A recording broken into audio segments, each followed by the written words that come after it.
Le sentier des justes est comme la lumière resplendissante, dont l'éclat va croissant jusqu'au milieu du jour. Proverbe 4, 18. Les voies de Dieu vont concourir pour que ne cesse de croître la vision de celui qui est la vie et la lumière.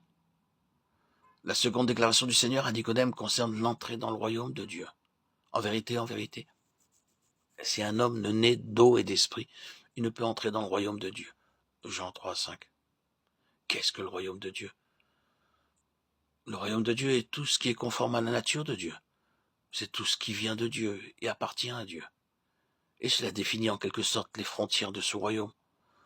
Tout ce qui n'est pas conforme à la nature de Dieu, qui n'a pas son origine en Dieu, n'y entrera pas.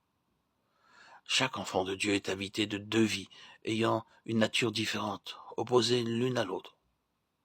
Or, l'accomplissement du dessein de Dieu demande de la part du croyant un choix délibéré et fermement arrêté. En Jean 3,5, sans tarder, le Seigneur établit la condition pour la véritable connaissance de Dieu en Christ. Nous avons dans cette déclaration à Nicodème quelque chose de très profond, dans laquelle nous aurons à entrer spirituellement si nous voulons être une partie de ce royaume. Dans ce passage, l'eau ne suggère pas la parole comme dans Éphésiens 5, 26. Mais ici, le Seigneur fit allusion au déluge et au jugement que Dieu fit tomber sur le monde d'alors. Par cette eau, le Seigneur attire notre attention sur le baptême, témoignage d'une vérité spirituelle, celle de la fin absolue de la vie, déchue qui est en nous, et qui sera jugée dans la mort de Christ sur la croix. Ceci explique pourquoi le Seigneur mentionne la scène du désert quand Dieu ordonna à Moïse d'élever le serpent d'airain, nous rappelant que Christ nous a rachetés de la malédiction de la loi, étant devenu malédiction pour nous. Galates 3, 13. Ainsi, lorsque nous naissons de nouveau et en raison de l'œuvre que Christ a accomplie pour nous, et de par notre position en lui, nous sommes baptisés en sa mort, quant à ce que nous sommes par nature, et baptisés dans l'Esprit en Christ, par notre union avec lui, dans sa résurrection et dans notre position céleste en lui.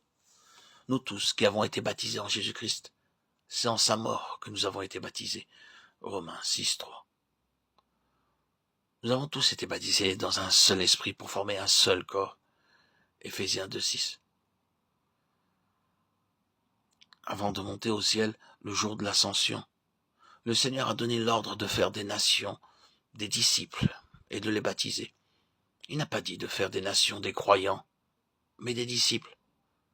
C'est à ce titre, avec toute la signification, qu'il renferme que l'ordre du baptême a été donné. Et cela est très significatif. Ce sont les disciples, c'est-à-dire ceux qui se laisseront briser par la croix, qui entreront expérimentalement dans toute la signification de notre union avec Christ, dans sa mort et sa résurrection, et dans une vie vécue dans l'esprit. Le royaume est donc un royaume de disciples, ceux en qui Dieu retrouvera tous ses droits.